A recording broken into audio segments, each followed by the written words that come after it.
Alô, devoto! Que alegria ter você junto com a gente aqui na TV Pai Eterno, nessa semana em comemoração aos 130 anos da chegada dos missionários redentoristas aqui no estado de Goiás. É o Padre Rafael Vieira, missionário redentorista, quem está contando esta história com os seus entrevistados. Cada dia um redentorista para explicar e desvendar um pouquinho dessa chegada para o nosso tempo, para a nossa realidade. Quero agradecer a você que já faz parte da nossa família de amor, que nos ajuda a construir a nova casa do Pai, garantir a manutenção do Santuário Basílica do Divino Pai Eterno, as obras sociais redentoristas e ainda permite que a TV Pai Eterno alcance milhares de casas, de lares pelo nosso Brasil. Sem a sua ajuda não seria possível, viu? Se você ainda não faz parte da nossa família de amor, ligue agora, 62-3506-9800. Venha fazer parte da nossa família de amor.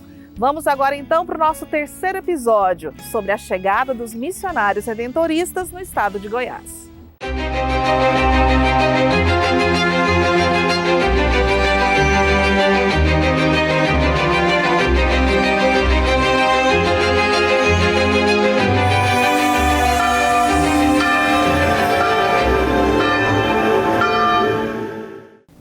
Olá, esse é o terceiro episódio da série em homenagem aos 130 anos da presença dos missionários redentoristas no coração do Brasil. Hoje nós vamos fazer destaques dos primeiros 50 anos dessa caminhada. Para conversar conosco sobre esses temas, nós convidamos um missionário redentorista que tem formação em História e em Jornalismo, o irmão Diego Joaquim. Ele é apresentador aqui da TV e é também uma pessoa que hoje se dedica a um dos meios de comunicação com maior poder sobre a nossa população no país inteiro, o rádio. Ele é diretor da Radiodifusora de Goiânia, capital de Goiás, e também coordena o trabalho em emissoras no interior do estado. Irmão Diego Joaquim, muito bem-vindo. Muito obrigado, viu? Uma alegria estar aqui. Irmão Diego, é muito interessante quando a gente olha para os primórdios, para os inícios e vê como que os redentoristas, os missionários alemães, reagiram rapidamente à missão que eles enfrentaram. Eles chegaram em 1894, já em 1895 os redentoristas receberam uma paróquia, a paróquia Nossa Senhora da Conceição, na cidade de Campininhas das Flores, que hoje é o lugar da capital de Goiás, a cidade de Goiânia. E depois, já em 1901, 7 anos apenas depois de assumir essa missão, os redentoristas já tinham inauguraram uma nova igreja. Eram muito empreendedores esses missionários, não? Sem dúvida, muito corajosos. Mesmo porque quando chegaram aqui, dizem as crônicas, encontraram uma igreja muito simples, mas com uma padroeira, a imagem da Senhora da Conceição, a padroeira era belíssima na descrição deles, mas a igreja era muito simples. Mesmo o clero que encontraram aqui, o padre que os recebeu, que estava na paróquia, um padre de até pouca instrução. Então eles chegaram exatamente com essa herança da sua cultura alemã, da sua formação europeia, e quiseram trazer essa contribuição, entre tantos outros avanços, para que o trabalho de evangelização acontecesse. Apesar deles também virem do interior da Alemanha, também de uma realidade rural, mas lá com maior desenvolvimento nas práticas produtivas, por exemplo. Um pouco mais à frente, eles foram pioneiros em várias outras tecnologias. Primeiro, uma usina hidrelétrica, que ajudou a abastecer com energia a Igreja Matriz de Campinas, o convento dos missionários redentoristas e depois o convento das irmãs que trabalhavam no Colégio Santa Clara.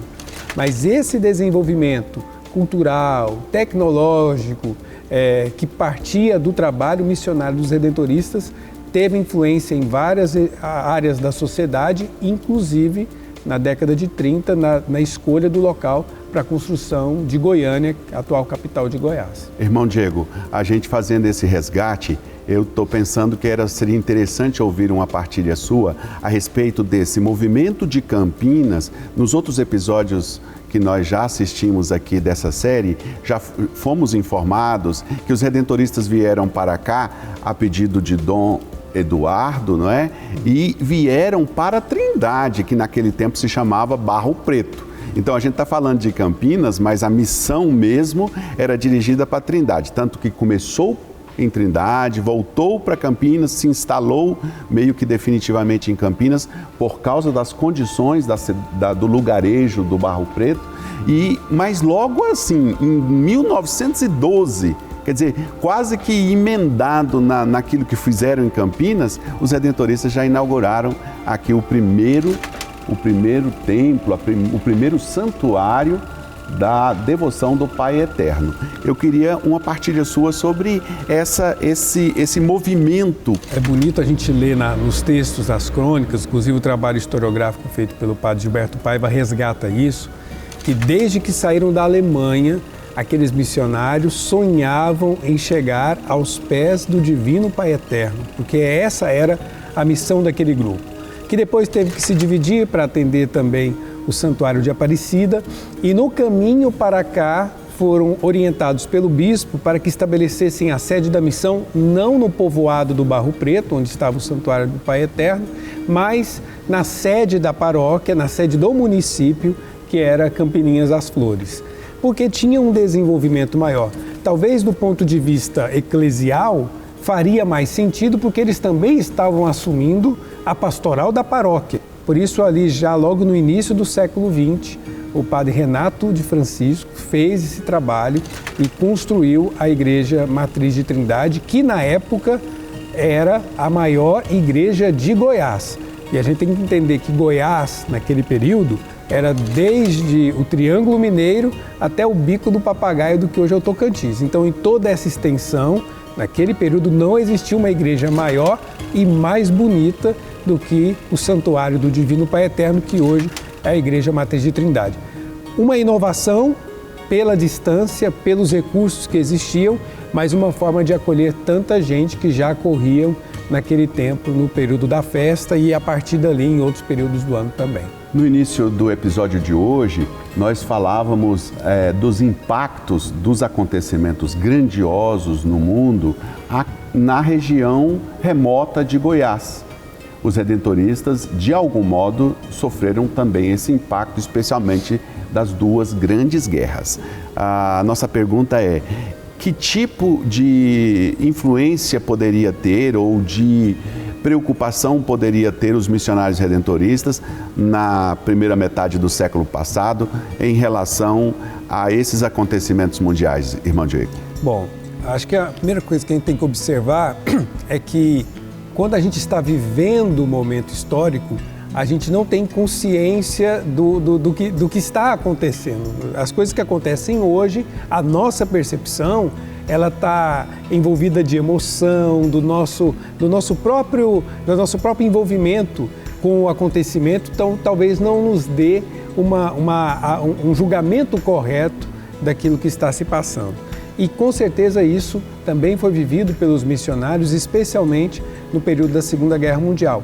Eles eram alemães e que estavam vivendo aqui nessa região do Brasil, e o Brasil estava na guerra, combatendo exatamente os países, a Alemanha, a Itália, enfim, o nazismo, o fascismo. Então, a visão que eles tinham do conflito era aquela da correspondência que chegava e aquilo que a imprensa contava. Então, com certeza, eles deveriam ficar numa situação de é o meu país que está defendendo os seus interesses, mas sem ter conhecimento, por exemplo, da tragédia que acontecia nos campos de concentração provocados pelo governo alemão da época. Então, da parte dos brasileiros, com certeza enfrentaram muita dificuldade de compreensão, chegando até a receber visitas da polícia querendo investigar se por acaso não havia alguma relação desses alemães que viviam aqui no interior do Brasil com os valores do nazismo que estava na Europa.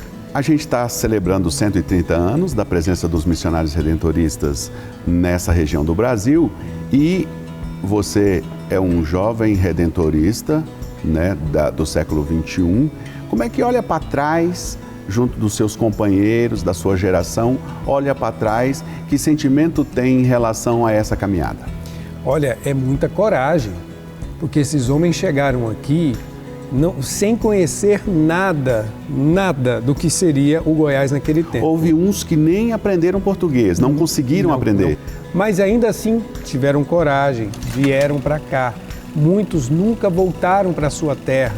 O Padre Pelágio é só mais um deles, mas vários irmãos não retornaram para cá. Tem essa particularidade que o primeiro grupo, o grupo dos pioneiros, tinham vários irmãos. Exato, exatamente para construir as estruturas para que a missão pudesse acontecer. Construir os conventos, construir as igrejas, porque não se sabia se podia contar com a mão de obra local.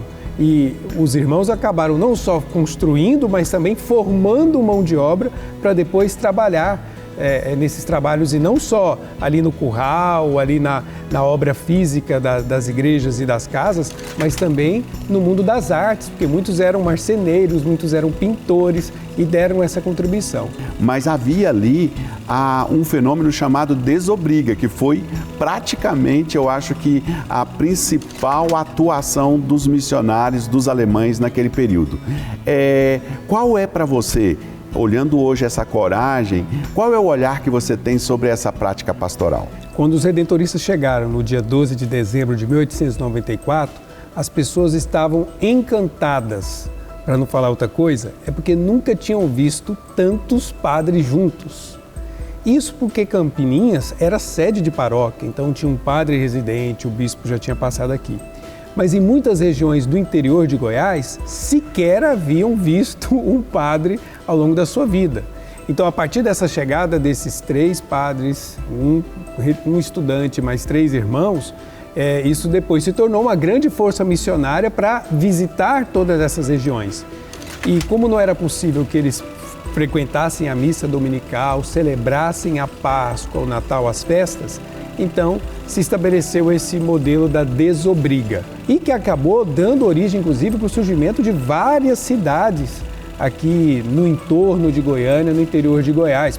Por exemplo, Bela Vista, por exemplo, Goianira, uma cidade que foi fundada pelo venerável Padre Pelágio. Acho que hoje, quando o Papa Francisco nos chama a ser igreja em saída, nós, redentoristas, podemos olhar para a nossa história, porque os nossos confrades naquele tempo estavam indo em direção às pessoas, se fazendo próximo da realidade delas, não somente na igreja esperando que eles chegassem. Então, acho que a gente pode aprender muito com a nossa história sobre o que nós devemos fazer hoje na pastoral, ir até aqueles que hoje estão distantes dos nossos horários, da nossa liturgia, para poder levar a eles a boa nova do Redentor. Muitos entravam para fazer essas viagens pelo rumo, porque não se tinha uma estrada, não se tinha um trieiro. Iam abrindo o trieiro, seguindo naquela direção, e muitos se perdiam, mas se reencontravam e chegavam no caminho. Acho que do ponto de vista da contemplação mística, a gente, quando olha essa história, percebe como nos nossos caminhos missionários a gente tem que ter essa ousadia, essa criatividade, de ter a coragem de ir, de errar, de retomar o caminho certo, mas de não desistir do objetivo. E no próximo episódio nós vamos falar do momento atual, como se coroa 130 anos de presença dos missionários redentoristas na região central do Brasil. Até lá!